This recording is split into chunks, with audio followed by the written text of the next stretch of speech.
a summary of the forecast that we've just published, after which the committee will take questions from both those of you here today in the room and those joining online.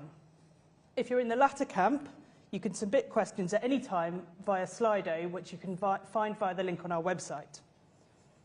Before that, I should start by thanking, on behalf of the committee, staff from the OBR, Treasury and across government for their expertise, flexibility and perseverance in putting this latest forecast together.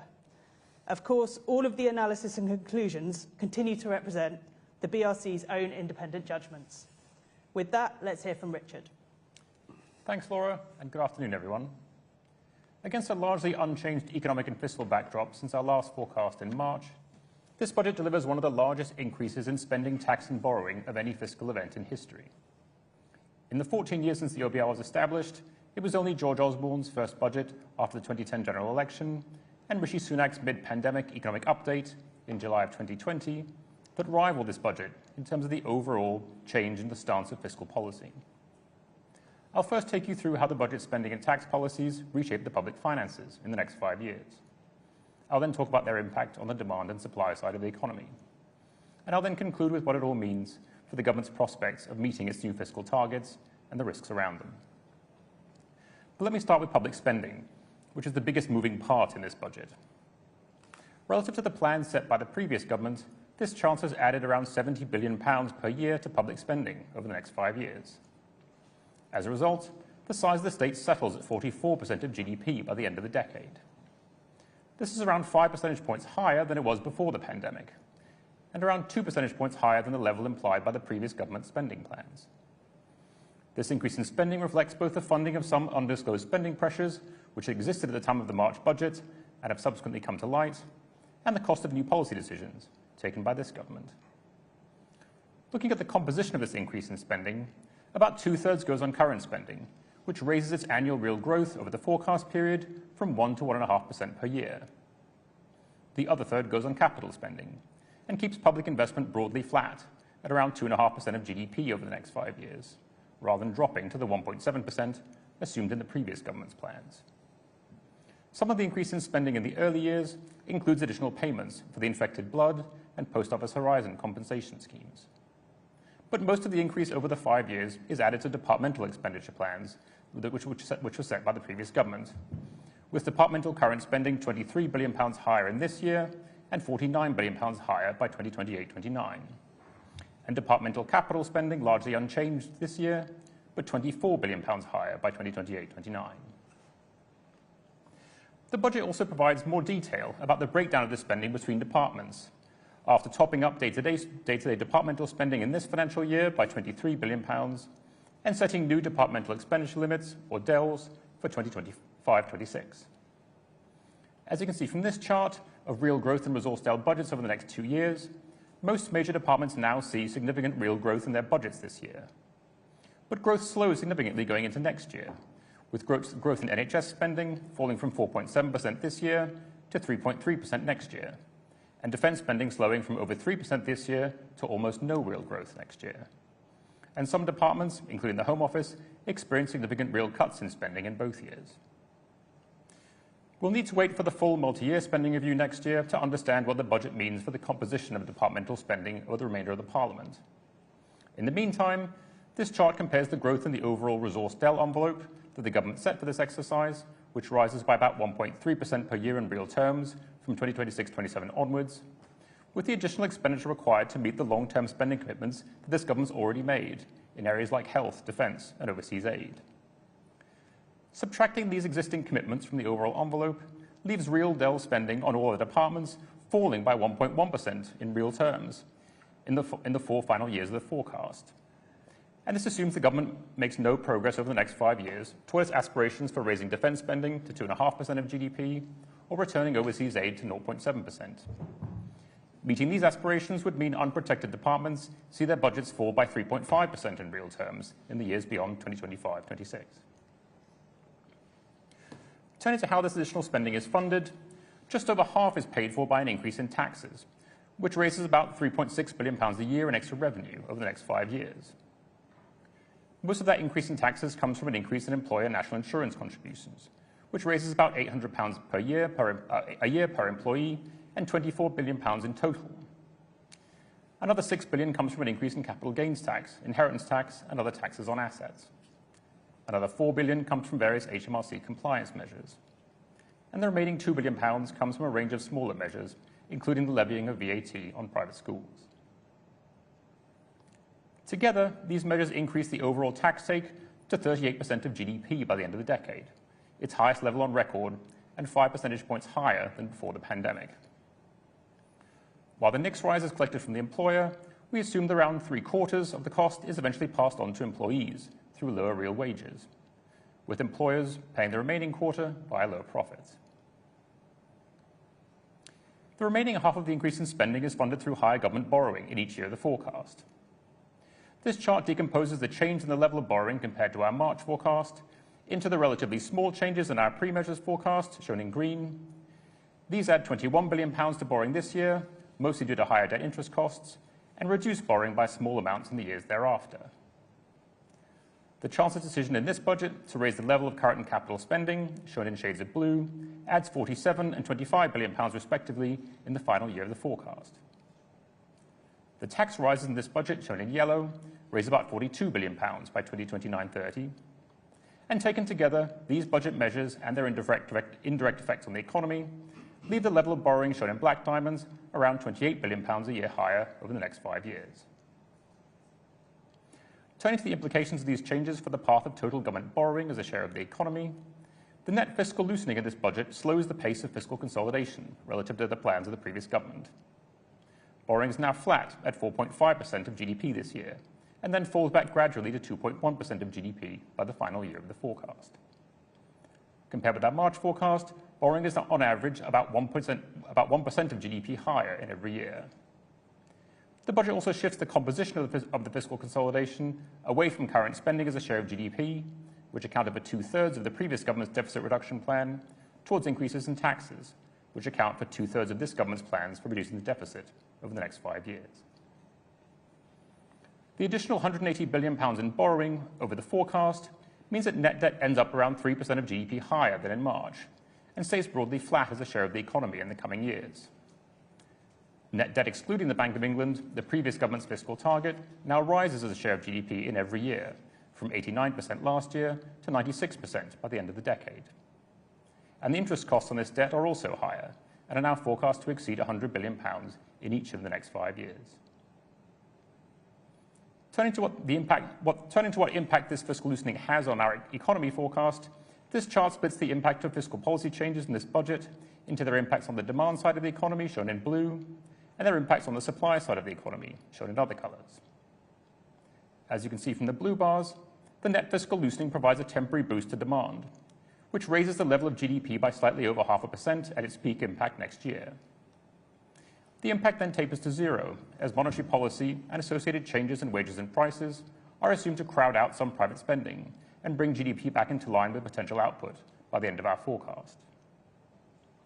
The policies in this budget also have lasting impacts, both positive and negative, on the supply side of the economy over the 5-year forecast period. Starting from the green bars, the increase in public investment in this budget boosts the level of potential output by a bit more than 0.1%. Weighing against this is the increase in employer NICS, shown in yellow, which we assume reduces employment by around 50,000 and potential output by around 0.1%. And finally, the increase in the public sector's use of resources in an economy close to its potential level of output leads to the crowding out of some business investment, shown in the purple bars, reducing output by around 0.2%. As you can see from the black diamonds on this chart, the net effect of all these changes is to leave the level of GDP higher in the near term, but broadly unchanged in the medium term. However, were the government to sustain the high level of investment assumed in this forecast in the period beyond our 5-year horizon, then the net effect of government policy would turn positive in the early 2030s, as the lagged impact of a larger public capital stock feeds through to potential output. Looking at the path of GDP relative to our March forecast, we expect the economy to grow faster in the near term, at 1.1% this year and 2% in 2025, supported by stronger outturn data and the net fiscal stimulus in this budget, which, as you can see from this chart on the right, pushes GDP up by about 0.5% above its potential level. But growth falls back in the final 3 years of the forecast to around 1.5%, slightly below its estimated potential rate, as the positive output gap closes. Inflation is also higher in the near term than we forecast in March, rising to a quarterly peak of 2.7% in the middle of next year. Higher inflation reflects a combination of more persistent growth in nominal earnings, the inflationary impact of the fiscal loosening, the rise in employer costs from the next measure being passed on to prices, and the net impact of several other budget tax changes on the prices of specific consumer goods and services. Inflation then gradually returns back to its 2% target by the forecast horizon as these effects fade and the positive output gap closes. Bank rate expectations are also about half a percentage point higher in the near term and a quarter percentage point higher in the medium term than in our March forecast. This reflects higher market expectations for bank rates at the time we closed our pre-measures forecast in September, and the fiscal loosening in this budget, not all of which would have been anticipated at the time. Let me conclude with what this forecast means for the government's new fiscal rules and performance against them. Alongside this budget, the Chancellor's announced two new fiscal rules. The first one is for the current budget, or the difference between day-to-day spending and revenue, to be in surplus. The second is to get net financial liabilities, or the difference between its financial liabilities and financial assets, falling as a share of GDP. Both targets currently fall due in 2029-30. The first of these rules is familiar to seasoned fiscal policy watchers and is featured in 6 of the 10 fiscal frameworks the UK has had since 1997. The second is an innovation in the UK and a relative novelty internationally. As we describe in an annex to the EFO, public sector net liabilities, known as PSNUFL, includes a wider range of liabilities and assets beyond just the debt and liquid financial assets captured in the previous net debt measure. The additional financial liabilities are primarily those of funded public sector pension schemes, and the financial assets include loans and equities issued or purchased by public bodies. Targeting PSNUFL enables the government to borrow to invest in these financial instruments without changing the level or trajectory of the measure, something that was not true of the old debt target, which just recognized the borrowing. However, it's important to stress that physical assets remain outside the measure, meaning that borrowing to invest directly in things like roads, railways, schools, and hospitals will still push the level of PSNUFL upwards. As you can see from the chart on the left, this budget leaves the government on course to meet its first fiscal rule 2 years early, in 2027-28. This leaves the Chancellor £10 billion worth of headroom against her target to balance the current budget by 2029-30. As you can see from the chart on the right, the government's also on course to get net financial liabilities falling 2 years early, and this leaves the Chancellor with £16 billion of headroom against this measure in the target year. However, had the Chancellor retained her predecessor's main fiscal rule of getting debt excluding the Bank of England falling in the 5th year of the forecast, she would have missed this by around £6 billion.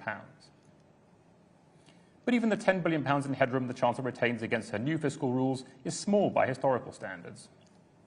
As this chart shows, it's around a third of the £28 billion average headroom that previous Chancellors have held against their rules, and she's chosen to make things harder for herself by allowing the target to roll toward her for the next 2 years until it becomes the 3rd year of the forecast. But against any measure and over any horizon, the level of headroom the Chancellor has set aside against her fiscal rules remains a small fraction of the risks around the economic and fiscal outlook. The budget crystallizes a number of significant fiscal policy risks, which we've highlighted over successive forecasts, including by making explicit provision for the compensation of the victims of the infected blood and Post Office Horizon inquiries at a total cost of £14 billion over the forecast. The budget also ends the practice of pre-committing a large share of the Treasury's resource DEL reserve well before the start of the fiscal year. And it fills in some of the details around the composition of departmental spending next year, and adds significant sums to the envelope for forthcoming spending review exercises covering the remainder of the Parliament. But against this, the Chancellor's budget also continues to incorporate a number of policy assumptions that few of her predecessors ever implemented, including the indexation of fuel duty, which, if not delivered, would reduce a headroom by nearly £5 billion. It also makes no evident progress toward meeting the government's stated ambitions of raising defence spending to 2.5% of GDP, or overseas aid to 0.7% of GNI, which would cost a combined £24 billion. This sets the government up for a challenging spending review next year, given the overall envelope for departmental spending is set to fall as a share of GDP from 2026-27 onwards. And the Chancellor's new fiscal rule targeting the financial balance sheet creates strong incentives to move public investment into financial vehicles such as loans and equity injections, which, if not carefully monitored, could create risks in future. And all these fiscal policy risks are a fraction of the risks to the economic outlook. In the final year of our forecast, the headroom against the government's fiscal targets will be wiped out by 0.3 percentage point rise in interest rates, a 1.1 percentage point rise in RPI inflation, or just 0.7 percentage points off the rate of economic growth in the final year of our forecast. In summary, the Chancellor's first budget delivers a large sustained increase in spending, tax and borrowing. It increases spending by 2% of GDP by the end of the decade, in an attempt to prevent real cuts in some departments' current budgets and stop public investment from falling as a share of GDP. Just over half of this is funded by a 1% of GDP increase in taxes on employment and assets, and from a raft of compliance measures. The other half is funded by increasing borrowing by around 1% of GDP in each of the next 5 years, which slows the pace of fiscal consolidation relative to the previous government's plans. The net fiscal loosening delivers a temporary boost to GDP, with growth reaching 2% in 2025, but leaves a level of output broadly unchanged at our 5-year forecast horizon. To make room for this extra borrowing, the government's announced new fiscal rules, but maintain the practice of setting aside very small margins against them.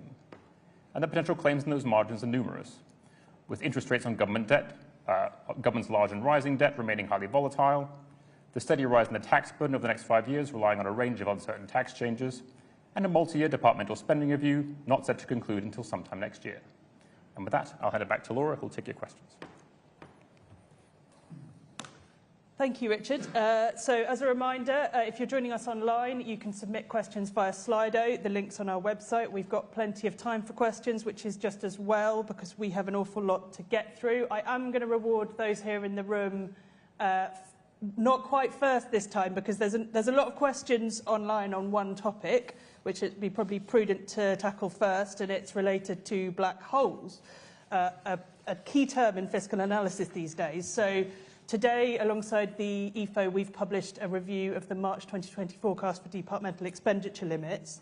I'm going to come to you on this, Richard. Various questions. One says, Labour says that there is a 22 billion black hole in government budgets, according to the OBR. Rishi Sunak has just said that the OBR report doesn't mention this. Does the OBR recognise the 22 billion black hole in their analysis or not? After the Chancellor made her statement in July, we initiated a review into the preparation of the March 2024 budget and to look into the preparation of that budget. What that review uncovered, and the report of which is published today, is that at the time we were preparing the March budget, the Treasury had information about £9.5 billion worth of net pressure on departments' budgets in 2024-25, which it did not share with us. And what the review says is that had we had this information and had it been available to us at the time, we would have reached a materially different judgment about resource DEL spending in the current financial year. What we cannot say is how much higher our forecast for departmental spending in 2024-25 would have been, as we can't recreate the further conversations we would have had if that additional information had been provided to us. But what we can say is that at the time we produced that budget back in March, we'd assumed a £2.9 billion underspend against departments' budgets in our March forecast. That would very likely have been dropped. And so our forecast for spending this year would have been materially higher than what was in our March forecast for DEL in the March EFO. In this government's budget, they've added around £23 billion to departmental expenditure limits in this financial year. But this reflects a combination of the government's decisions to fund some of those pressures, as well as new policies announced by this government since March. And it is impossible to say what a different government or chancellor would have done in other circumstances. So the bottom line is that we conducted a review which discovered £9.5 billion worth of pressures on budgets. What we can't say is to what extent those pressures would have been accommodated by a previous government, but certainly had we known about them at the time, we would have had a different forecast for departmental spending in 2024-25, and it would have been materially higher. And I have one follow-up on this topic, and then I'll come to the room, which is how can you ensure something like this doesn't happen again? So as part of the review, and the purpose of the review was to identify what weaknesses there were in the process for preparing our departmental forecasts and making recommendations for how to improve them going forward. The review has 10 recommendations, all of which were accepted by the Treasury and which were implemented in the preparation of this forecast, which are around improving information sharing, improving transparency, and improving the content of our EFO document when it comes to departmental spending, both about the identification of pressures, the confirmation of changes to departmental budgets, as well as the risks around those budgets. And I think you'll see in the EFO document this time around, there's a lot more information on DEL, and the Treasury was also shared with us a lot more information about DEL in this forecast. Thank you, Richard. Right, questions from the room. We'll come to the front first. Thanks so much. My name's Aaron Olsen from the Telegraph. I was just wondering if you could talk us through the decision to publish the review today. Was there a rule determining it had to be published today? If not, why today? Why not some other day? Or why not do it as part of the main document? Well, the review is quite detailed, and it goes into background on the process, legal framework, so its conclusions are reflected in the main document in terms of the revised forecasts we do. Because it included details of those forecasts and the rationale for why they've changed, they form part of our forecast judgments, and therefore they were market sensitive. So for that reason, we couldn't put it out before budget day. Any further questions in the room? We'll come to this gentleman here and then the one at the back. Paul Wallace, I'm a freelance journalist. You show in the OBR, in the report, that roughly 10 billion, on your slide, 10 billion of tax revenues are coming from various compliance, about 4 billion from that, about 6 billion from capital taxes. And you say elsewhere in the report that the capital taxes are highly uncertain. I mean, so how secure are those 10 billion of revenue? We'll go to Tom on that one, please. Yeah, thank you. So, as we say in the report, both the yield that we assume from the compliance measures and from the capital taxes is particularly uncertain for different reasons. On the capital taxes, we do assume quite a big behavioural response to the rate changes. So people deciding to either hold on to assets for longer, shift into different assets as a result of the changes. But those assumptions are very uncertain. They're based on evidence from previous times that policies have changed in similar ways, and evidence from studies that have been done on those kind of responses, both in the UK and globally, but certainly a lot of uncertainty around those. On compliance, it is a very big package of measures. A large part of it is essentially HMRC employing a lot more people, both to tackle tax compliance directly, but also to try and collect more outstanding debt. And it is the case that there is currently a lot more debt outstanding than there has been in the past. It built up during COVID and during the cost of living crisis. And again, we make a lot of assumptions around the fact that over time, that yield will become more difficult to collect as both, you sort of start to get to the more difficult compliance areas and outstanding debt, and also because people will change their behaviour in response to the action that HMRC is taking. So the sort of estimated yield is reduced quite significantly over time for those factors. But it is a big injection of additional staff into HMRC, so we do assume a fairly large yield from it, but it is certainly uncertain. It is a measure that previous chancellors... Sorry, just speaking to the microphone so everybody can hear. Just as a follow-up, it is a measure which previous chancellors always tend to include, and has been rather ropey in the past. So just on that point, if I can, so when we're estimating the yield, we take into account of previous measures, and we look at the impact of the new ones on top of those to try and address that sort of risk that you're raising. I mean, it is also the case that if you look at the tax gap, which measures the difference between the sort of theoretical amount of tax out there that HMRC can collect and the amount they do actually collect, HMRC have been quite successful over the past 20 years or so in bringing that gap down, which we think is a large part due to previous compliance activity. It's also probably due to changes in the economy, in particular. Less use of cash means it's much more difficult to be non-compliant on VAT. So there is evidence, that it is possible to reduce the tax gap. Thank you. We'll go to this gentleman here now, please. Thanks. Jack Barnett from The Times. You've quite substantially raised your inflation forecast across the 5 years.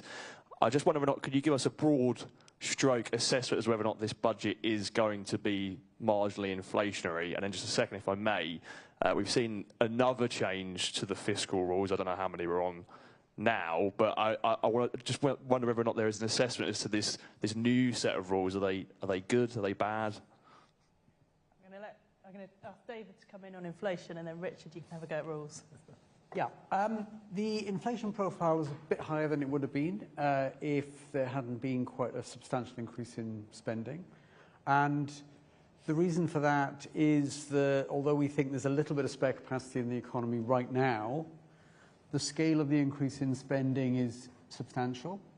And it probably pushes the economy, at least for the next couple of years, a little bit into the territory of demand running a bit ahead of supply capacity of the economy.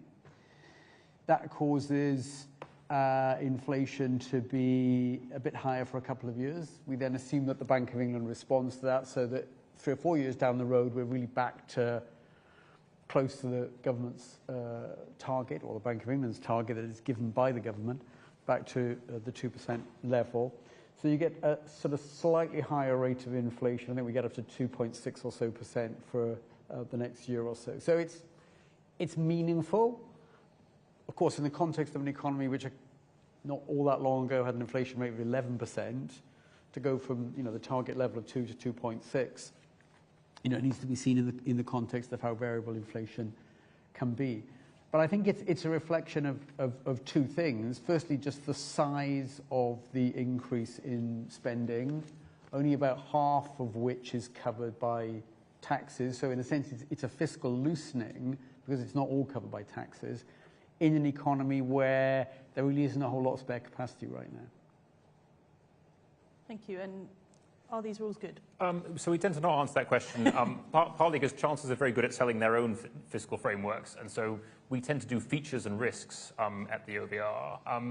And I guess I'd say there are maybe two of the more notable changes to this set of rules, and as you say, we've had a lot, which says something about how binding any one set are. The big innovation is public sector net financial liabilities, in which the chancellor is kind of explicitly targeting the financial balance sheet, not just one side of it on the debt side, and then with a little bit of liquid financial assets. This allows the chancellor to basically borrow to invest in financial assets only. And so I guess one of the features of that is that so long as the borrowing is going into is being put into some kind of financial instrument, which is in government's cases usually a loan or the purchase of equity, that is neutral for the measure. That allows the chancellor to make greater use of leverage in things like the National Wealth Fund, which otherwise a pure debt measure would limit.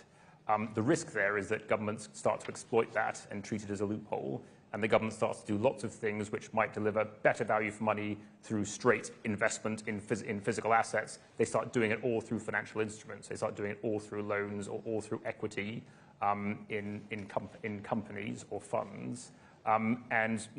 The danger with those is that those things get valued in a certain way, and those valuations turn out to be wrong. One of the things which we will be doing in the OBR, with the help of our colleagues in the National Audit Office, is making sure that those valuations are robust, where we think that some of those loans that are being made aren't likely to be repaid. That likelihood of non-repayment is reflected in the valuation of those loans and in our forecast for the performance of those loans. So it's going to be more work for us to look at the asset side of the balance sheet, but given that that target has been chosen, we will have to do that. So I'd say that's a risk around that particular rule. I think another important feature of this set of rules is that we've had quite a long period where rules apply to the 5th year of the forecast, and it tends to be the further out you go, the more uncertain our economic forecast is, but also the more uncertainty there is about actually what government policy is. One of the advantages of bringing forward the deadline for the rule is it brings the deadline for the rule more likely into overlapping with the deadline for government spending plans. We've been in a situation in the UK for a number of years now where 4 out of the 5 years of our forecast is not covered by detailed plans for spending. Now, that's still true today, right? Because the government's only done a 1-year spending review.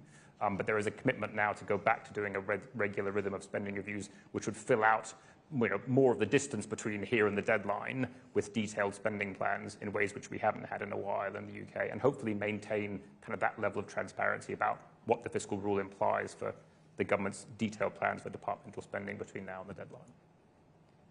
Thank you. I'm going to take some questions from Slido now because there are loads. If you're in the room and you want to ask another question, just kind of wave at me and I will come to you. David, I'm probably going to come to you on these. Another popular set of kind of theme of questioning around working people. So Sue Chan asks, do these budget tax rises hit working people? And will extra public, oh, she's gone for a bonus, 2 questions. And will extra public spending hit interest rates and mortgage rates for longer? John Paul Ford Rojas asks, regarding the 50,000 average hours equivalent reduction in labour supply due to the national insurance policy, what does that mean? Does it translate into a higher unemployment rate? And can you quantify impacts on wage growth? And there's other questions asking about Labour's commitment not to tax working people and what your view is of that. Yeah. So a set of questions around working people. Yes, well, I mean, a lot of those questions in a sense are about the national insurance measure, the increase in the employer rate. And of course, the incidence of that tax is companies in the sense that they actually pay the money, but whether or not that's the ultimate place where the tax comes to land is a different question. And it seems highly likely that it will have an impact on the level of wages that firms who are facing higher taxes on employing people will pay. So our assessment is based on the sensitivity of demand for labour from companies and on the supply of labour by individuals, that a significant proportion, certainly over the longer term, of the impact of the higher tax will feed through into wages being lower than they otherwise would be. So something like, in the longer run, 3/4 or so, 75% or so, of the impact of the higher tax will end up being felt in a lower level of real wages than they otherwise would have been.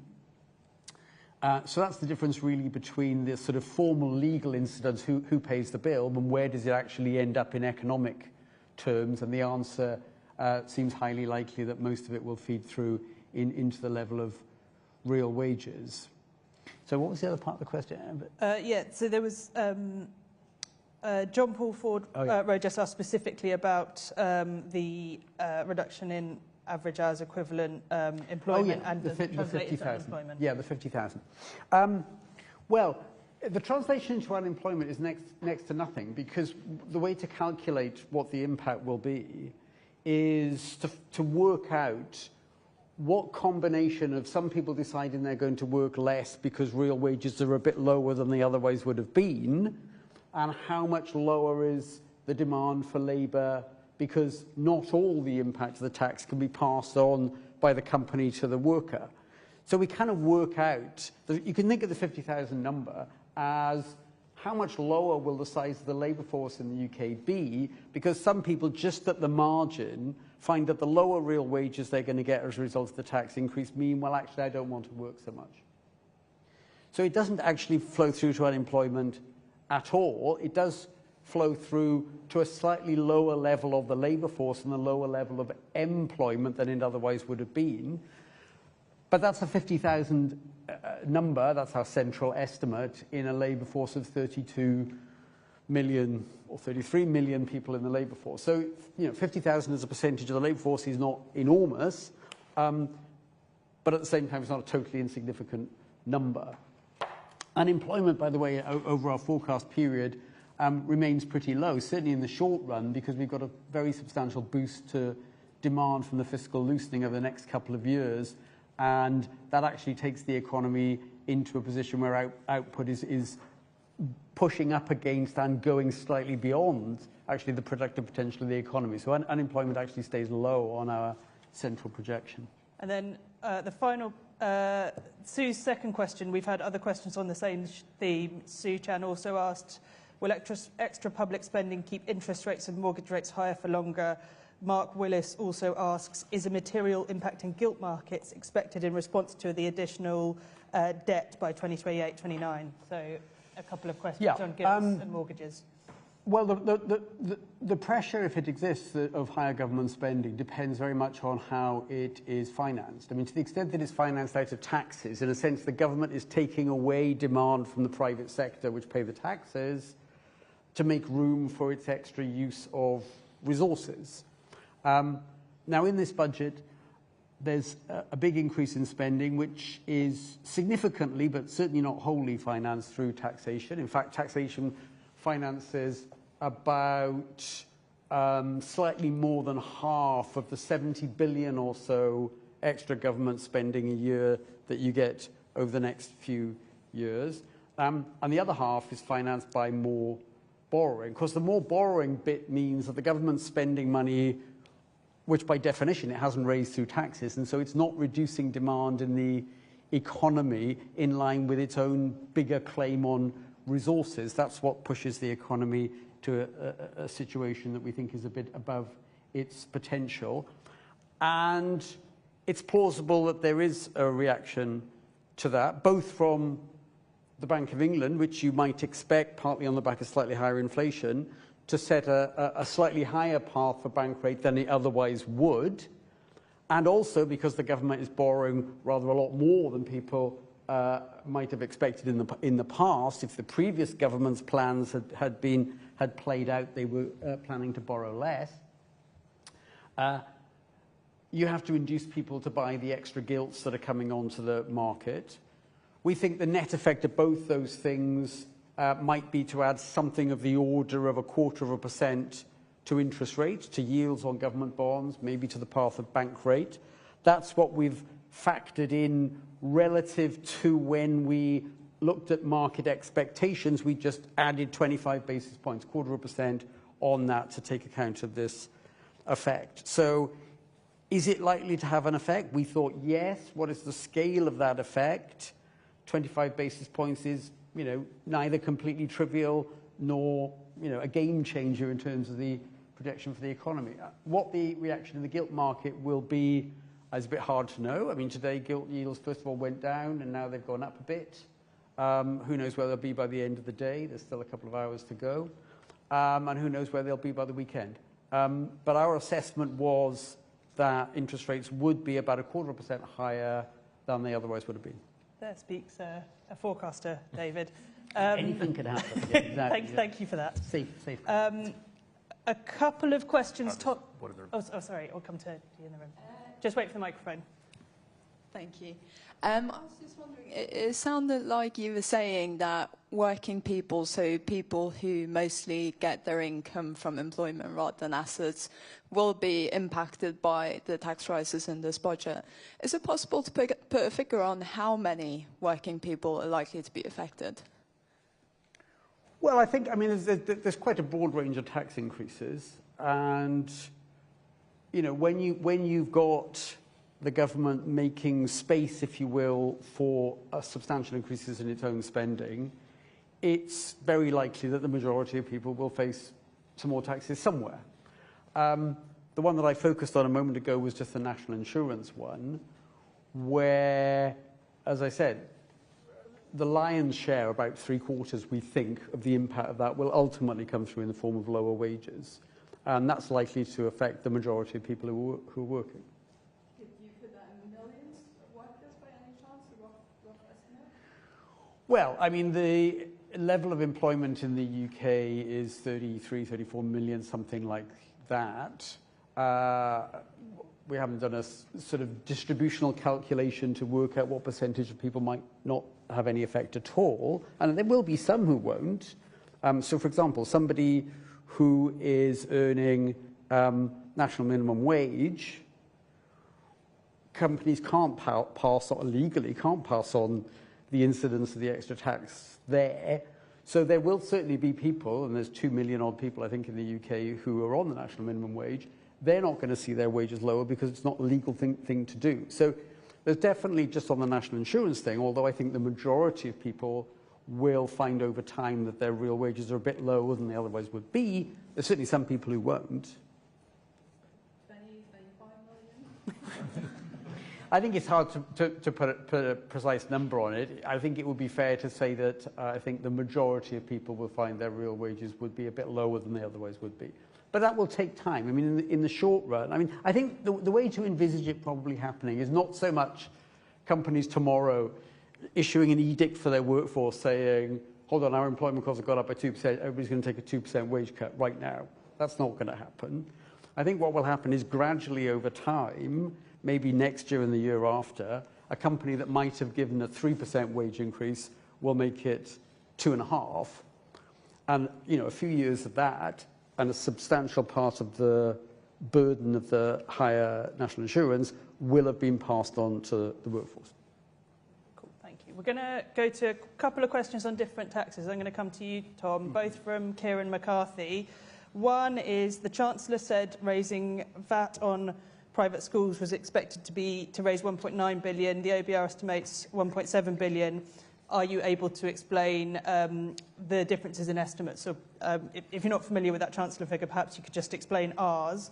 And also asks, is there a financial argument in favour of keeping the freeze on fuel duty rates, given the 3 billion or so cost of doing so? So a question on VAT on private schools and a question on fuel duty. Okay, thanks. So on VAT on private schools, our estimate in the final year of the revenue raised is 1.7 billion, which I think is the same estimate as the Treasury have in their Red Book.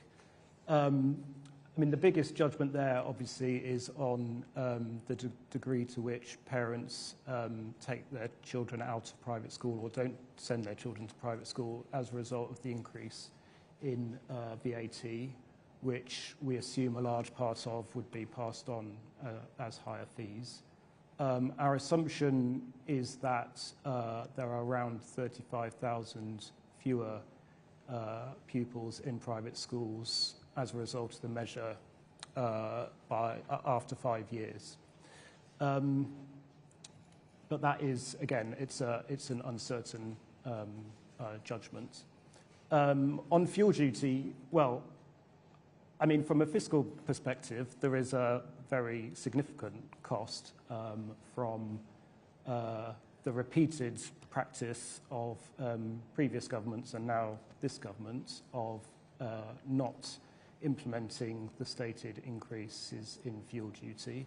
I think we've estimated that if you go back to 2010, which I think is the last time it was actually implemented around then, the total cost of public finances has been around 100 billion from not implementing those increases.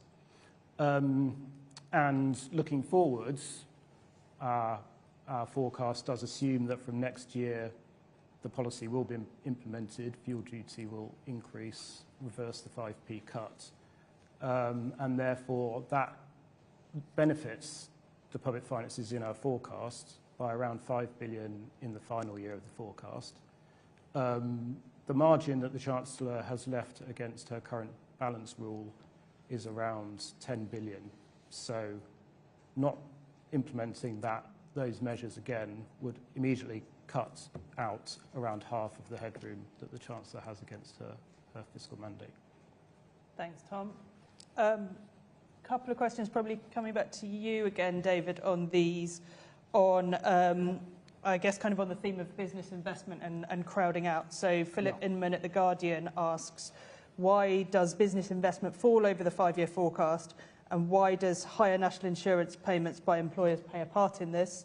Ben Bidwell asks, please can you explain a little more on what is meant by crowding out on the supply side changes over the forecast period? Okay. Well, the government, I mean, pretty much in this budget takes about, I mean, public spending is about 70 billion higher a year. And that's a big number, but 2% of GDP or so. So about half of that, a bit more than half of it, is funded through extra taxes. So that naturally that tends to reduce private sector demand upon GDP by however much extra tax they pay. Most people spend most of the money they earn after tax. But only half it's funded that way. The other half is borrowing. In an economy such as ours, where there isn't much spare capacity, if the government wants 2% more resources, but only takes 1% away from the private sector through taxes, you've got to make room for the other 1%. And that's what we mean by crowding out. So interest rates are a little bit higher, as we mentioned a short while ago. Inflation is a little bit higher. Both of those things would tend to depress private sector demand. Interest rates feed through to people's mortgages and other debt. It increases a bit the cost of borrowing for companies to finance investment. Inflation being a little bit higher in a world in which companies are facing higher national insurance contributions mean that real wages will be a little bit lower than they otherwise would have been. That squeezes out a bit more consumption. Some of the effects of this necessary making room for a bigger state affects business investment. So that's a bit lower than it otherwise would have been. Turns out on our forecast, when we kind of run the numbers, that the total amount of investment in the economy, if you add together extra government investment and a bit of squeezing out of business investment, the sum of the two, which is like total investment in the economy, is actually a little bit higher. But it's not a whole lot higher. And what that means is that the sort of productive potential of the economy, because you've got a positive effect from more government investment and a bit of a negative effect from somewhat less business investment than there would have been, leaves productive potential about where it would have been. And that's why the growth in GDP over the forecast horizon is not a whole lot different, because it has to ultimately grow in line with productive potential, than it would have been before the government introduced a kind of big package of measures. So that's, I mean, I hope that helps understand what we mean by crowding out, which is a nasty bit of economics jargon, I'm afraid. Thank you, David. Tom, I'm coming back to you with a couple of questions on taxes again.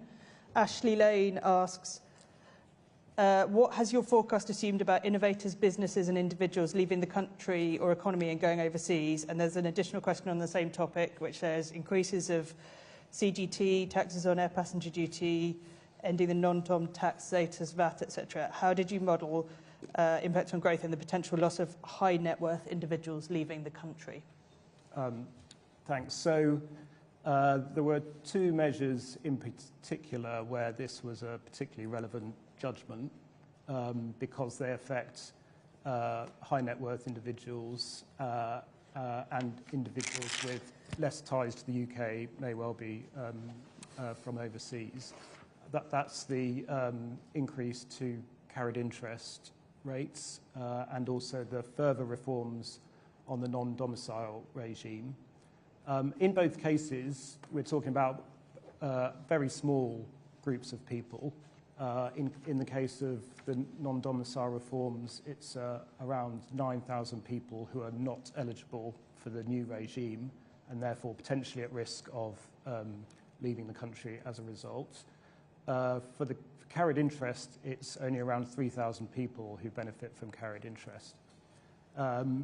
In the case of the non-domicile regime, we had an assumption under the previous government's first set of reforms that around 10 to 20% of that ineligible population would leave the UK as a result of the measure.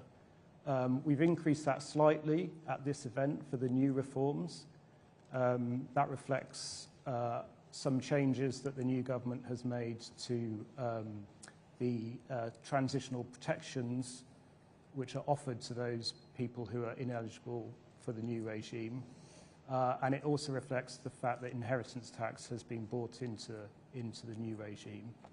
But it's actually quite a small increase in our assumption. The main 10 to 20% has only been increased by a small amount. On carried interest, the assumption is that there is around 12% of that 3,000 people who are particularly at risk of leaving the UK as a result of the measure because they are overseas citizens, have spent less time in the UK, are particularly high net worth. And roughly we assume on the basis of the measure that we lose tax yield from about a quarter of that population as a result of the measure. Again, sorry I keep saying this, but these are obviously very uncertain assumptions and judgments as well, because they're based on decisions by basically a very small number of people. We haven't assumed that that has an impact on our economy forecast, which I think was part of the question, essentially because this is a very small number of people that we're talking about. Thank you very much. David, I'll come to you on this. Delphine Strauss at the FT asks, what is the impact of the budget on living standards and which measures drive that? Well, I mean, there's a kind of broad measure of living standards which includes, the private consumption people enjoy plus their consumption of public services. And public services are going to have a lot more money spent on them. And because the tax take out to GDP is going up, that's partly funded by lower post-tax incomes to people who will find their private spending probably curbed a bit. So what's the net impact on standards of living? That's a difficult judgment. It depends how much people value private consumption versus public services. There's a kind of narrow answer to the question, which is to look at real household disposable income, the after-tax real income per household. And as a result of the budget measures, that's about slightly more than 1% lower than it otherwise would have been. I mean, it's still on our forecast, it still goes up over the next 5 years, but at the end of 5 years, it's about 1%, maybe a bit more than 1%, 1.25% lower than it otherwise would have been. Now, that's almost inevitable, given that the government's taking 2% more of GDP to spend on public services and public investment. So the narrow way of measuring it would just be to say what happens to real household disposable income, their ability to spend money on private consumption. That's about 1% of GDP, 1% lower than it otherwise would have been. But then again, public investment and public services are going to have a lot more resources devoted to them. Thank you. Richard, I'm going to come to you. A few questions on Snuffle, new fiscal rule. Philip Shaw asks, will any government investment in the National Wealth Fund be netted off from liabilities in Snuffle? Luke asks, does the OBR find it prudent for the government to have changed the definition of borrowing so that they are able to borrow more to invest? So maybe that relates to the mix of rules, not just Snuffle. And another question on how do you identify the value of public assets in measuring public sector net financial liabilities when they seem quite difficult to quantify? So a few questions there about the coverage of PSNUFL and its function as a fiscal rule. Yes. Well, I think one answer to both questions is check out the annex of the EFO, which we have a whole annex on PSNUFL, which tells you what it's comprised of, how it performs, how it differs from other fiscal measures, what the risks around it are. So if you don't get what you want to know from me, you'll definitely get it from in there. The short answer on the National Wealth Fund is yes. Investments done by the National Wealth Fund and funded by borrowing do net out in PSNUFL so long as they are investing in financial instruments. So long as they are issuing loans or they are delivering equity injections into infrastructure companies, which then do the investment, then that does count as a financial asset and it nets off within PSNUFL.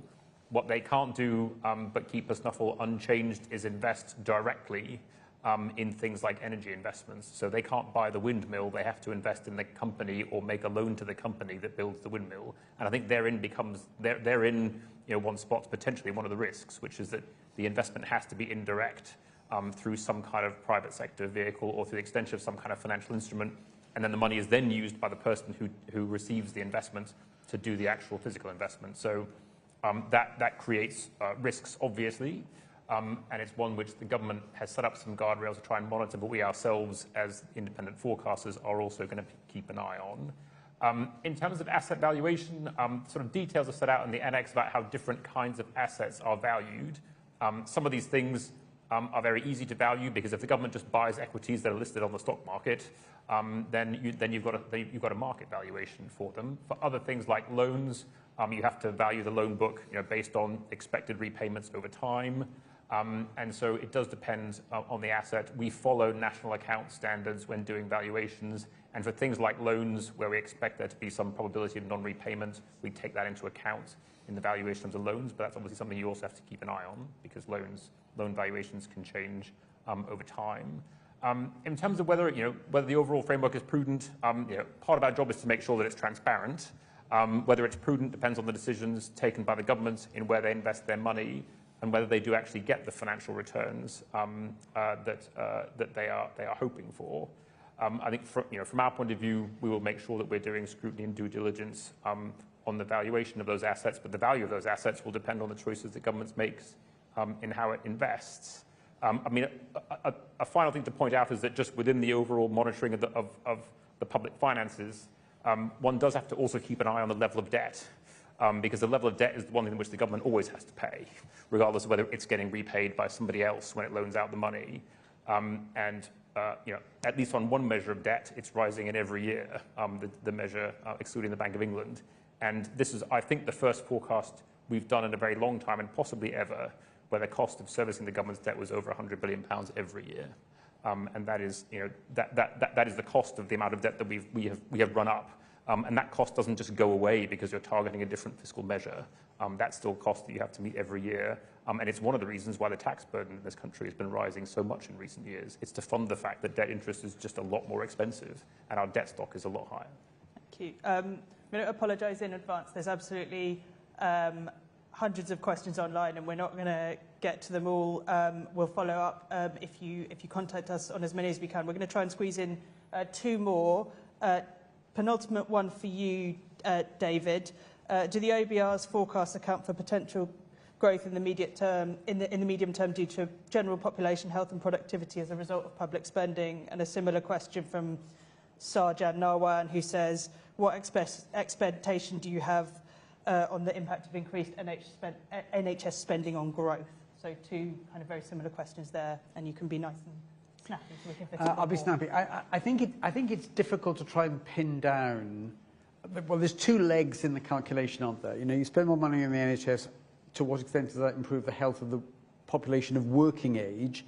And as a result of that, how many people, because they feel healthier and they're of working age, decide they're going to carry on working longer or work longer hours? And I think over the 5 year, over the relatively short term, which is a 5 year, it's difficult to think that that number is either easy to calculate or is likely to be extremely large. I mean, it may be that much of the improvement, if there is a significant improvement in the National Health Service, is focused on people who are really very unwell, and it makes a transformative difference to the quality of their life, but it's not going to have much effect on how much they want to work or when they're going to retire. But nonetheless, it is of extraordinary value in terms of welfare and utility. So we haven't factored that in. I think if effects do come through and they have effect on the labour force, it's likely to be over a slightly longer horizon.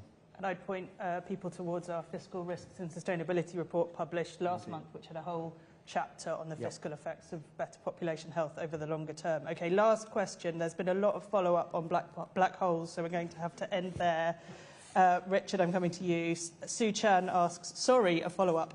Does this mean you think the black hole is actually 9.5 billion, brackets precious minus pay rises?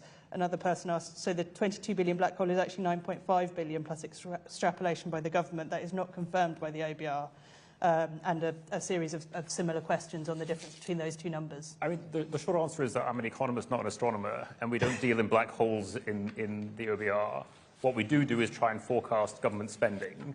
And when we were putting that forecast together back in March, the Treasury had information about £9.5 billion worth of pressures on public spending that we were not aware of. What we can't say is that had we known that information, what different number would we have put in our EFO back in March? We know it would have been materially higher, but we would have also had a conversation with the Treasury about what they would have done about those pressures. And take into account what they then told us. Because they didn't disclose that information, there's no way of knowing how much, how different our forecast public spending would have been back in March. It would have been materially higher, and that's all we can say. Thank you, Richard. So that, as I said, I'm afraid that is all we've got time for this afternoon. There were an awful lot of questions that we didn't get to. Please do get in touch with us, and we will follow up with you and provide answers to those if we didn't manage to answer your question. in this press conference. I'll just wrap up by saying thank you everyone for joining us today, and we very much look forward to seeing you at our next event in the spring.